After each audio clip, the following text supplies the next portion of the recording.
Have you ever seen a shadow move when nothing's there? Imagine waking up paralyzed, only to see dark, faceless figures lurking in the corners of your room. This is what happened to Laura. One night, Laura woke up at 3 a.m., feeling an intense pressure on her chest. She couldn't move, couldn't scream. Her eyes darted around the room, and that's when she saw them. Shadow people. They were tall, dark figures, featureless but unmistakably human-like, creeping closer and closer.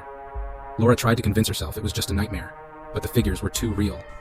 One stood by her bed, its cold, invisible eyes boring into her. Another seemed to hover near the door, blocking her only escape. As the minutes dragged on, Laura felt an overwhelming sense of dread. These weren't ordinary shadows. They seemed to pulse with malevolent energy. Suddenly, one of them reached out, its hand a dark void, and Laura felt a freezing cold grip on her arm. Just when she thought she couldn't take any more, the shadows began to fade, dissolving into the darkness from which they came. Laura could move again. She bolted out of bed, turning on every light in the house. But the feeling of being watched never left her. Since that night, Laura has experienced several encounters with the shadow people. Each time they get a little closer, a little bolder. She's learned one thing: they're not just figments of her imagination.